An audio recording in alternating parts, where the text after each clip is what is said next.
और any commodity जिसको आप अपने बिजनेस के अंदर लेकर आ रहे हो, ठीक है। अब आउटपुट जीएसटी क्या होता है? अब आपने सेल्स भी करनी है ना, आपने सेल्स भी करनी है, आपने सामान भी बेचना है। अब वो सामान जब आपने बेचा, आपने 10 रुपए की चीज पे 2 रुपए का टैक्स लगाकर जो बेचा, उसको कहते हैं आउटपुट जीएसटी। मतलब जो टैक्स 2 रुपए का आपने लगाया था ना, उसको आप लोग आउटपुट जीएसटी के नाम से अपनी बुक्स में रिकॉर्ड करोगे, ठीक है। तो सेल ऑफ गुड्स और सर्विसेज और बोथ, ओके।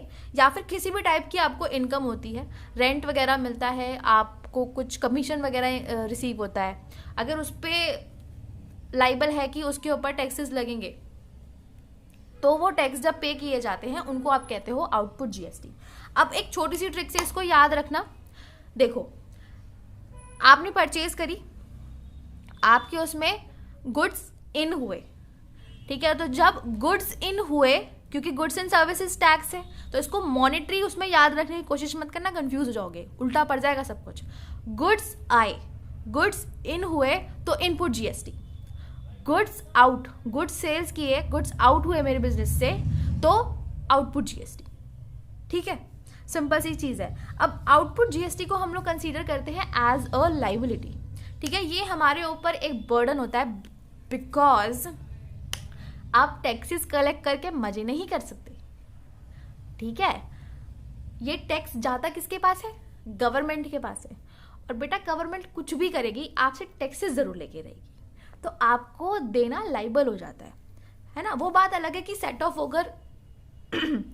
होकर उसकी अमाउंट रिड्यूस हो जाती है, लेकिन आप लोग लाइबल होते हो, बिजनेस लाइबल होता है कि वो जीएसटी को गवर्नमेंट को पे करे, इसलिए ये लाइबिलिटी होता है। और लाइबिलिटी का मेरा रूल ये कहता है कि जब लाइबिलिटी इंक्रीज होती है तो मैं उसे क्रेडिट करती हूँ, लेकिन जब लाइबिलिटी डिक्रीज होती है तो मैं उससे डेबिट करती हूँ, ठीक है। अब इसके आगे चलते हैं। देखो, अब एक छोटा सा क्वेश्चन दिया है मैंने आपको समझाने के लिए, इसे समझने की कोशिश कीजिएगा। सबसे पहले देखो लैंग्वेज, क्वेश्चन की लैंग्वेज आपको कैसी लिखी हुई मिलेगी। Goods purchase for ₹20,000 at the rate 6% CGST and 6% SGST।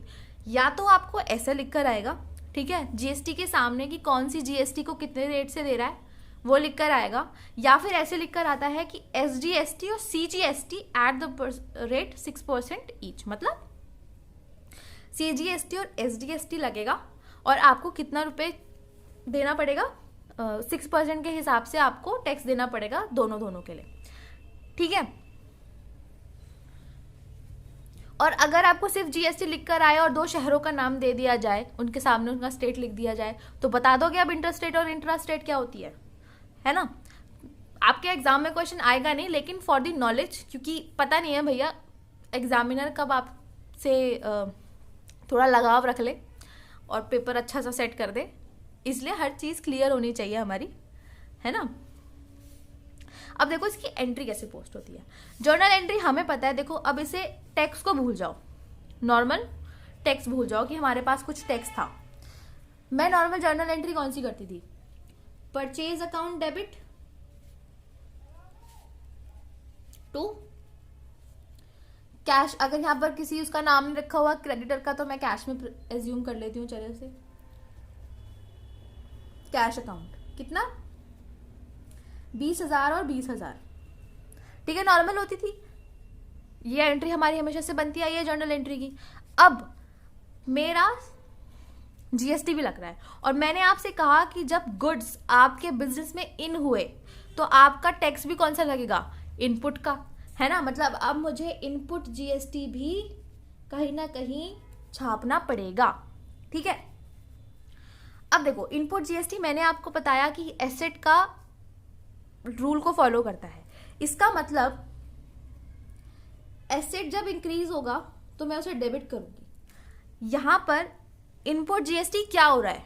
आपने जब सामान खरीदा तो टैक्स भी बढ़ा, है ना। आपका एक लायबिलिटी इंक्रीज हुई है कि एसेट इंक्रीज हुआ है आपका कि आपने इतने का सामान खरीदा और इतने का आपने जीएसटी भी पे किया, ठीक है। ये बाद में आपको मिल जाएगा, आप इस चीज़ के ऊपर संतुष्ट होकर बैठे हो, जैसे हम लोग प्रीपेड एक्सपेंसेस के ऊपर संतुष्ट होकर बैठे थे कि खर्चा तो मैंने कर दिया लेकिन इसका बेनिफिट मुझे मिलेगा। ठीक है, तो उस हिसाब से जब ये इंक्रीज होगा तो ये भी डेबिट होगा। ठीक है, तो अब इसकी एंट्री कैसे बनेगी, और एंट्री हम कहाँ घुसाएंगे, 2 के नीचे तो लिख नहीं सकते, परचेज के साथ ही लिखेंगे, है ना। तो उसकी एंट्री ऐसे बनेगी, purchase account debited, input CGST account debited, input SGST account debited to cash account. बस परिवार बड़ा हो गया, बात अभी भी वही है बस। तो इसकी अब कैलकुलेशन कैसे होती है, देखिए अमाउंट की। परचेज तो मेरी उतनी रहेगी जितने की कॉस्ट थी, उतना ही परचेज रहेगा, है ना। हम लोग हमेशा से ही लिखते हुए आए हैं कि परचेज में कौन सी अमाउंट जाती है, जितने की हमारा बिल बना था वो हमारी यहाँ जाती है। नाउ 20,000 पे जो मेरी कॉस्ट होगी, कॉस्ट पे हमेशा जो होती है वो कैलकुलेट होती है। तो 20,000 पे 6% का देना, या तो मैं एक साथ 12% निकालूं और फिर उसे हाफ में डिवाइड कर दूं, या 6 ले लो। ठीक है, तो 20,000 का 6% होगा 1200 रुपये। ठीक है, तो 1200 इसके 1200 इसके, तो आपने इनपुट CGST में 1200 लिख दिए और इनपुट SGST में 1200 रुपये लिख दिए। अब क्योंकि आपने कैश कितना कितना पे किया, अब आपने जो आपकी परचेज हुई थी उसका भी कैश पे किया, ठीक है, और साथ के साथ GST का भी पे किया। इसका मतलब इन तीनों का बैलेंस कहाँ आ जाएगा, कैश में। सिंपल, कितना तो इजी था। ठीक है, समझ में आई कैसे गया हमारा अमाउंट सारा का सारा। ये तो हो गई सिंपल परचेज। अब देखो सिंपल सेल्स। अब जब हम लोग सेल्स करते थे विदाउट GST के, उसमें चलो काल में, चलो भूतकाल में, उस भूतकाल में हम लोग कैसी एंट्री करा करते थे जब हमारे पास GST जैसे नाम का कोई चीज़ नहीं होती थी। सेल्स करी मैंने राम को, अब राम मेरा बन गया डेटर, और डेटर क्या होता है मेरा एसेट, और जब एसेट इंक्रीज होता है तो डेबिट किया जाता है। उसके साथ मैंने कर दी सेल्स। ठीक है, सेल्स कितने कर दी, चलो इसमें अभी अमाउंट, हाँ पुरानी अमाउंट डालेंगे हम 20,000 और 20,000, सिंपल बन गई। ओके, ये हमारी हो गई सिंपल एंट्री। अब आ गया भैया GST का जमाना। GST के जमाने में अब सेल्स हुई हैं। सेल्स मीन्स व्हाट, आपके बिजनेस से गुड्स आउट हो गए, बाहर चले गए, मतलब इसमें GST कौन सा लगेगा, आउटपुट GST, है ना। तो अब इसमें आउटपुट GST लगेगा। अब आउटपुट GST हमारी क्या होती है, लाइबिलिटी होती है। और जब लाइबिलिटी इंक्रीज होती है, क्योंकि जब आपने सेल्स करी तो जितने अमाउंट की सेल करी उतने अमाउंट की आपकी GST भी तो आई है ना आपके पास लाइबिलिटी क्रिएट हो गई। चलो लाइबिलिटी के नाम से मत सोचो, आपके पास उतने रुपए का आउटपुट GST क्रिएट हो गया। और जबकि कोई चीज़ क्रिएट होती है तो हम उसको इंक्रीज के एज्यूम से लेते हैं, और जब लाइबिलिटी मेरी इंक्रीज होती है, क्योंकि ये मुझे गवर्नमेंट को पे करना पड़ेगा ना, तो जब लाइबिलिटी इंक्रीज होती है तो हम उसको क्रेडिट करते हैं। अब क्रेडिट को हम लोग जर्नल एंट्रीज में कैसे शो करते हैं, 2 के साथ लिख के। इसका मतलब मैं यहां लिखूंगी 2 आउटपुट GST, समझे। अब इसकी हम लोग एंट्री कैसे करेंगे, अब एंट्री देखो इसकी सिंपल। ये तो पहले हमारी एंट्री हो रही थी, राम्स का अकाउंट डेबिटेड और टू सेल्स अकाउंट। उसके बाद हमारा आउटपुट GST निकल कर आया, यार क्या बनाया इसने, आउटपुट GST निकल कर आया जिसमें 1200 सिंपल सही है कि 6% का दोनों का देना था मुझे, है ना। तो 1200 दोनों का निकल कर आ गया। अब सेल्स की अमाउंट कितनी होगी, जितना उसमें कॉस्ट दे रखा होगा, जो हमारी नेट कॉस्ट निकल कर आती है, नेट प्राइस निकल कर आता है, वो मेरी सेल्स की अमाउंट होगी। मैंने GST भी लिया है उससे, है ना। तो अब GST देगा कौन मुझे, GST देगा कौन, अगर कैश में आया तो कैश में, लेकिन अब मेरा डेटर क्रिएट हो रहा है, डेटर ही तो GST पे करेगा ना, कस्टमर ही तो GST पे करने वाला है। तो पूरा का पूरा राम का अकाउंट बन जाएगा 22,400 से, because Ram is now liable to pay you 22,400 in the future. ठीक है, अब राम को आपको पे करना ही पड़ेगा क्योंकि वो आपका डेटर बन चुका है। ठीक है, तो ये तो हो गई हमारी बहुत छोटी सी प्यारी सी सिंपल एंट्रीज हो गई। और ठीक है। इसके बाद कुछ केसेस ये भी होते हैं जिसमें हमारी परचेज की एंट्रीज कैंसिल होती हैं। परचेज की एंट्री सिंपल एंट्री इससे ज़्यादा नहीं है जितनी मैंने आपको करवाई है, ठीक है। तो ज़्यादा टेंशन लेने की ज़रूरत नहीं है। जो मेजर पोर्शन है वो आपका है डिस्काउंट का, वो मैं आपको बहुत डिटेल में करवाने वाली हूँ, तो डोंट वरी अबाउट इट, ठीक है। देखो, तो परचेज रिटर्न जब होता है, आपने गुड्स लिए, ठीक है, आपने गुड्स खरीदे इन महाशय से। इन महाशय का नाम क्या है? इन महाशय का नाम है राम। और हम लोग दोनों केसेस को साथ में साथ लेते चल रहे हैं, क्योंकि अब तो स्टूडेंट्स को समझ में आ जाता है कि कैश और क्रेडिट क्या होता है परचेज का, ठीक है। तो अगर कैश के केस में है तो कैश में आ जाएगा, नहीं तो उसकी जगह डेटर या क्रेडिटर का नाम आ जाता है, ओके। तो सिंपल एंट्री तब हमारी बन गई, गुड परचेज ऑन कैश या फ्रॉम राम 10,000 के, CGST और SGST 2.5% ईच, ओके। तो मेरी सिंपल एंट्री हो गई, बहुत प्यार से मैंने एंट्री कर दी इसकी, जैसे मैंने अब आपको समझाई।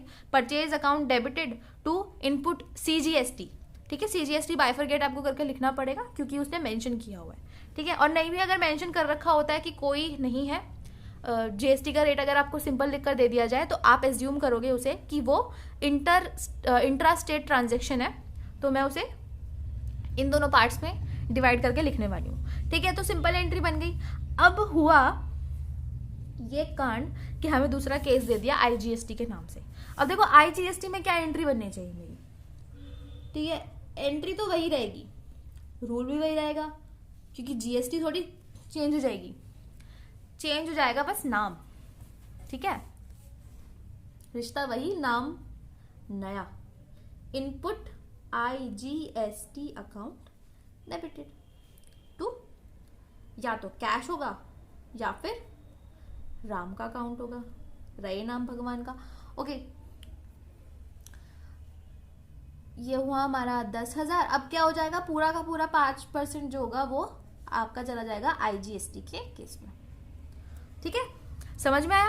अब बात क्या हुई, राम ने गुड्स वापस कर दिए। जरूरी नहीं है कैश परचेज रिटर्न सिर्फ क्रेडिट पे ही हो, आपने कैश में भी अगर परचेज किया, जरूरी थोड़ी है कि सामान खराब नहीं निकलेगा, है ना। परचेज रिटर्न तो तब भी हो सकती है, लेकिन हम एज्यूम करके चल रहे हैं, चलो हमने राम को बेचा था क्रेडिट पे, राम से खरीदा था क्रेडिट पे। अब गुड्स रिटर्न टू राम, हमने गुड्स कर दिए रिटर्न।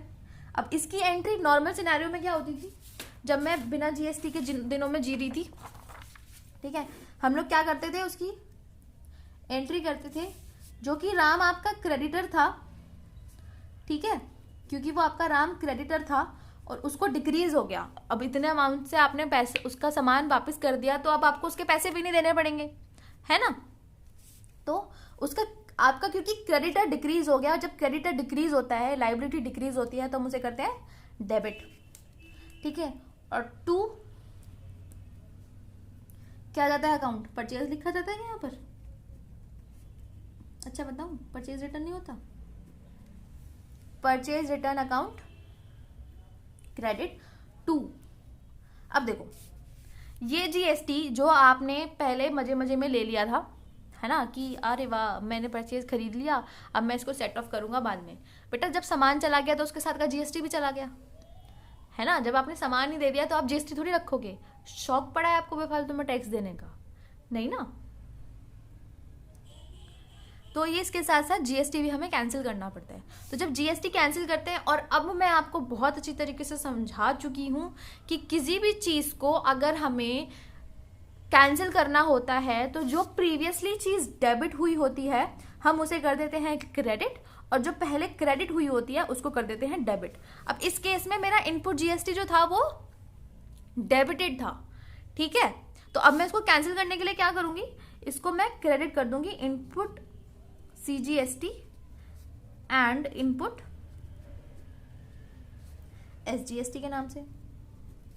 सिंपल हो गया मेरा कैंसिल, इतना हो गया मामला रद्द, ठीक है। अब आपको अकाउंट इसकी अमाउंट जो होगी वो निकालनी पड़ेगी, ठीक है। तो इसकी एंट्री ले लेते हैं, यहाँ लिख लेती हूँ मैं आपको के लिए, Ram's account debited to purchase return account to input CGST account to input SGST account. ठीक है, समझ में आ गया। अब देखो क्या क्या चीज हमारी इसमें कैसे कैसे एंट्री के साथ अफेक्ट होने वाली है। देखो सबसे पहले तो जितना आपने रिटर्न किया 5,000 का, उस पर हम लोग GST निकाल लेते हैं। ठीक है, कितने परसेंट से GST थी हमारी? 2.5% से।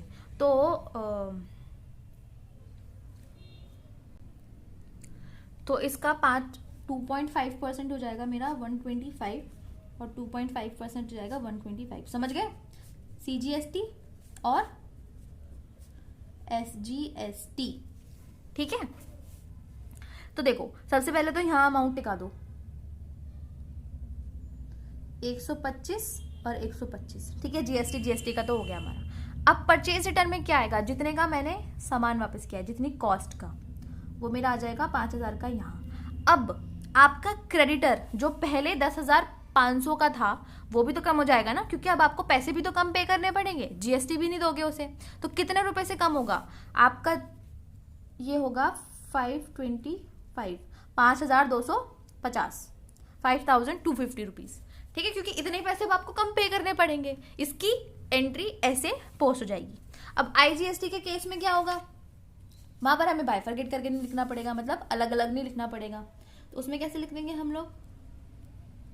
Ram's account debited to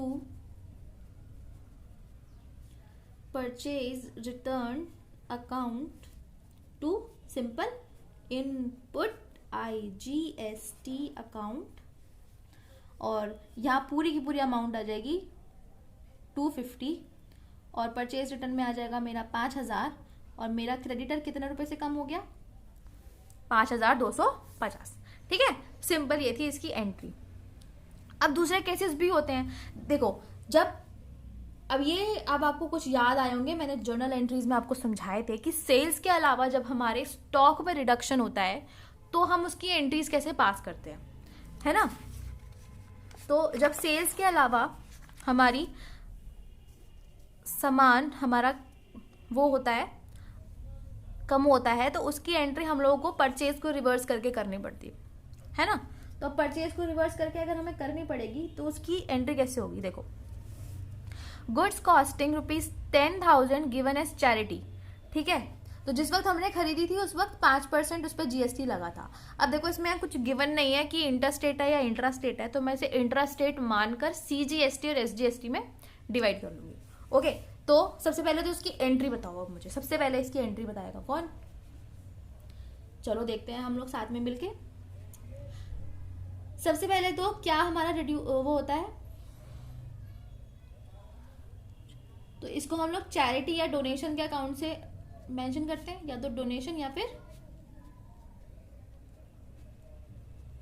charity account debited to. अब सेल्स तो हो नहीं रही, लेकिन मेरा स्टॉक रिड्यूस हुआ है, तो हम लोग क्या करते हैं? परचेज को रिवर्स कर देते हैं। Okay, two. अब समझ में आ गया? अब इतने की मेरी GST भी मर गई, है ना। क्यों मर गई इतने की GST मेरी? जब मैंने ये सामान आगे बेचा ही नहीं, तो इसका मतलब कि यही मेरा इतने का GST का बेनिफिट मुझे अब नहीं मिलेगा। इतना GST मैं सेट ऑफ ही नहीं कर सकती, क्योंकि ये सामान मैंने बेचा ही नहीं है ना। और बस अब इसकी कैलकुलेशन कर लो। 10,000 पे लगा लो आप 5%, कितना बना आपका? 5%, 500 रुपये। ठीक है, अब 500 रुपये को हम लोग डिवाइड कर लेंगे 250 और 250। तो इसमें सबसे पहले तो वैल्यूज टिका दो, 250 और 250। अब परचेज आपके गुड्स कितने के आपने डोनेट किए थे? 10,000 के, है ना। और टोटल इसका मतलब टोटल डोनेशन आपका कितने का चला गया, कितने से अमाउंट से डिक्रीज हो गया? ये हो गया 10,500। सिंपल। तो ये बैलेंस होके चला जाता है, क्योंकि आपके बिजनेस में कितने रुपए का इफेक्ट पड़ा? वो 10,500 का पड़ा। ठीक है, आपने सामान तो 10,000 का दिया था, लेकिन उसके साथ उसका बेनिफिट भी चला गया, इसलिए हम लोग बेनिफिट को भी टाटा बाय बाय कर देते हैं। ठीक है, तो ये हो गई आपकी इसकी एंट्री। IGST वाली एंट्री आप खुद करके देखोगे। ठीक है, जो मैंने इसमें क्या करना होगा हमें, इनपुट GST की जगह, CGST की जगह सिंपल इनपुट IGST लिखकर एंट्री करोगे, ये आप खुद करके देखोगे।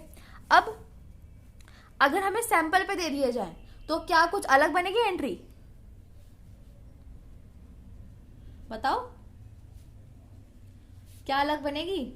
नहीं, मेरा स्टॉक रिड्यूस हो रहा है तो मैं परचेज से करूंगी, सेल तो होनी नहीं है ना। और फिर सेम हो जाएगी, input CGST account to input SGST account. ठीक है, और अमाउंट ऐसी सेम हो जाएगी क्योंकि अमाउंट सेम है। इसमें भी सेम IGST की आप खुद करके देखोगे। ठीक है, अब एक केस आता है अपना जिसमें good withdrawns for personal use. Personal use मतलब ड्रॉइंग्स तो भैया होती ही होती हैं। ठीक है, 12,000 के हमारे थे। ड्रॉइंग्स क्या होती है, रिड्यूस इन कैपिटल। ठीक है, और हम लोग बड़े लोगों का नाम नहीं लेते, इसलिए उसको कैपिटल को डेबिट ना करके हम लोग ड्रॉइंग्स अकाउंट बता देते हैं, ताकि हमें एंड में हिसाब हो कि कितना भैया तुमने बिजनेस से विड्रॉ किया था, तो इतना तुम क्लेम नहीं कर सकते हमारे ऊपर, है ना, क्योंकि बिजनेस बड़े लोग हैं भाई, अलग एंटिटी है वो। तो इससे क्या रिड्यूस होगा आपका परचेज, क्योंकि जब गुड्स विड्रॉ किए जाते हैं तो आपके परचेज को रिवर्स किया जाता है ना। और उसके अलावा इसमें क्योंकि GST भी चार्ज हुई थी, तो input CGST account to input SGST account. अब इसमें अमाउंट कैसे आएगी बताओ। 12,000 की ड्राइंग थी जिसपे 18% GST लगा, कितना लगा, तो इस पे GST लगी हमारी 2160 की, जिसको मैं डिवाइड कर लूंगी अब कितने कितने में, 18 9% में। ठीक है ना, 9% में डिवाइड हो जाएगा तो 9% से कितना होगा, 1080। तो 1080 GST हमारी हो गई दोनों की। परचेज आपने विड्रॉ किए थे 12,000 के, तो ये हो गया 14,160। ठीक है, इतने की आपने ड्राइंग्स कर ली। अब समझ में आया कि GST भी हम लोग क्यों उसको वो कर रहे हैं, क्रेडिट क्यों करते हुए चल रहे हैं, क्योंकि इतने का मेरा बेनिफिट भी मर गया। ये जब आप सेट ऑफ देखोगे ना, तब आपको समझ में आएगा कि कैसे बेनिफिट आपका मर गया इसमें। ठीक है, अब इसकी भी IGST की आप खुद करोगे एंट्री, इतना तो मैं समझा चुकी हूँ, अब आपको IGST की आराम से समझ में आ जाएगी। अब क्या केस होता है जब आउटपुट GST रिवर्स की जाती है, जब आउटपुट GST हमारी कैंसिल की जाती है। ठीक है, अब आउटपुट GST आपकी लाइबिलिटी थी, है ना, तो लाइबिलिटी कब रिड्यूस होती है, जब उसे डेबिट करते हैं, और वो उसका केस तब बनेगा जब सेल्स रिटर्न होगी, कि आपने कुछ सामान बेचा था, वो सामान खराब निकला, आपका कस्टमर उसे वापस करके चला गया। अब उतनी आपकी लाइबिलिटी भी कम होगी कि इतना भी आपको पैसा भी कम देना पड़ेगा सरकार को, है ना। तो अब इसकी एंट्री कैसे बनेगी, इसकी एंट्री बहुत सिंपल है। जब हम लोग सेल्स रिटर्न को डेबिट करते थे, है ना, sales return account debited to what, आपका अगर शाम को बेचा है तो शाम का अकाउंट, नहीं तो कैश अकाउंट। ये सिंपल एंट्री होती थी सेल्स रिटर्न की। ठीक है, अब इसके साथ साथ क्या हो जाएगा, ये हमारी तो सिंपल एंट्री होती थी, लेकिन अब हो गए हमारे दिन गए बदल। ठीक है, तो सेल्स रिटर्न तो आपका हूबहू हो ही जाएगा।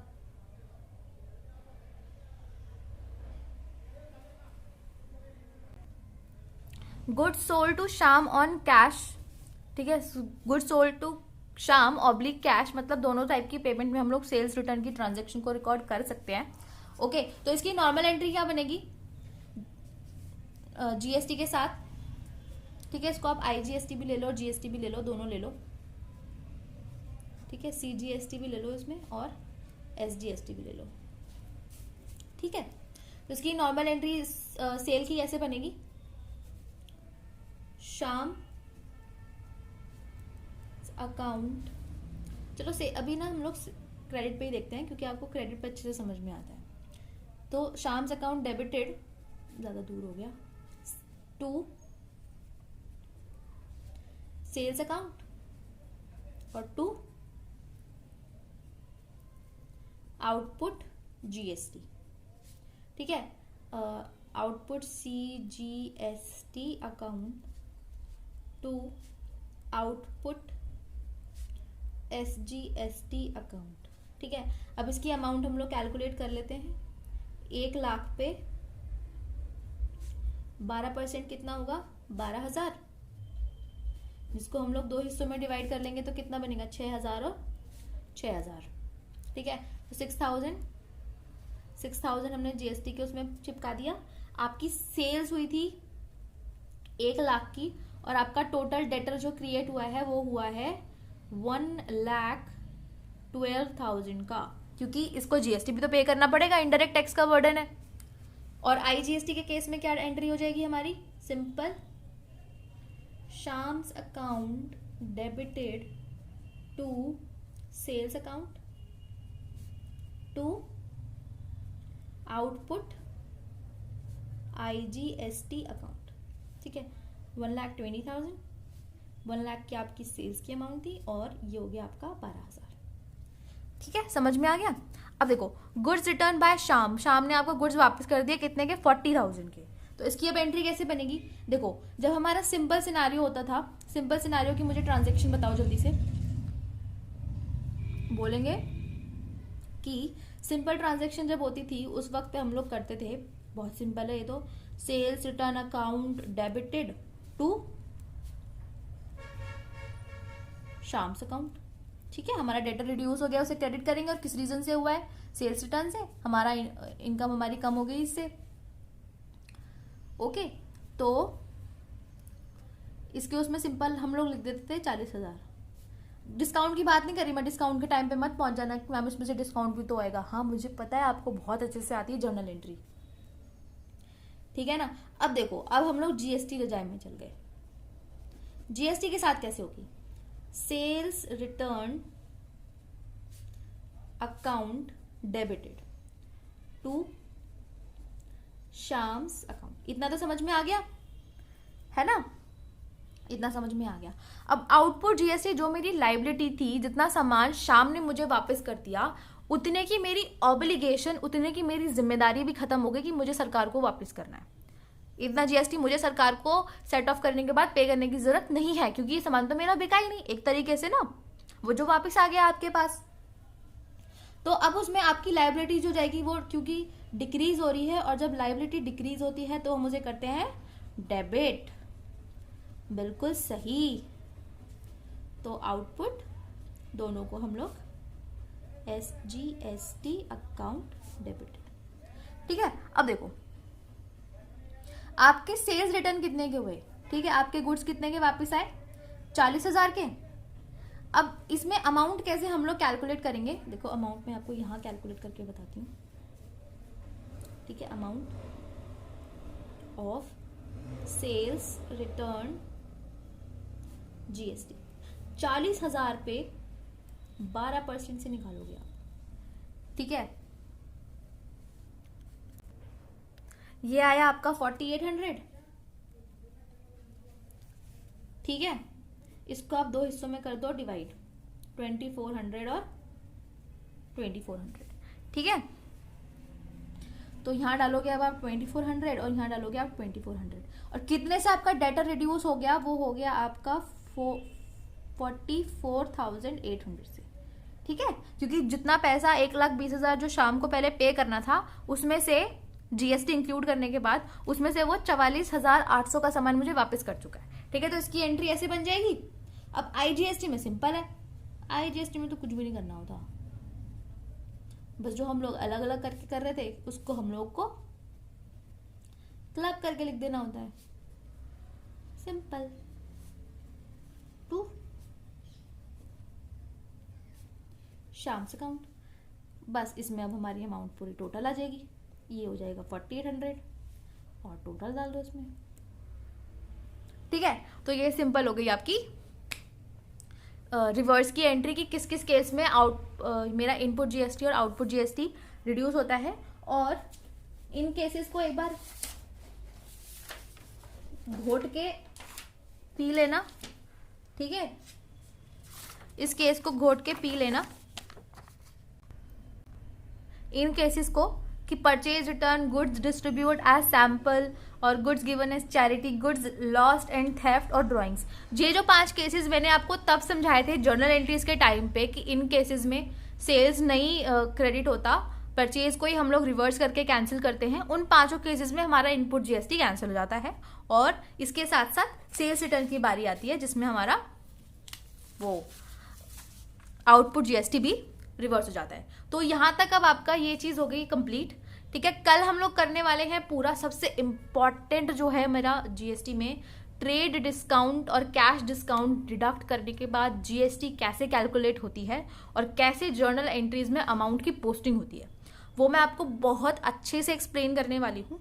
उसके साथ साथ हम लोग लेजर पोस्टिंग और कैश बुक्स में जीएसटी की कैसे पोस्टिंग होती है वो समझाने वाली हूँ। तो नेक्स्ट वीडियो को भी जरूर देखिएगा और उसके साथ फिर आपका जीएसटी खत्म हो जाएगा। तो मिलते हैं अब हम लोग अपने नेक्स्ट लेक्चर में, तब तक के लिए इसको रिवाइज कीजिए और आराम से पढ़ाई कीजिए। Have a good day.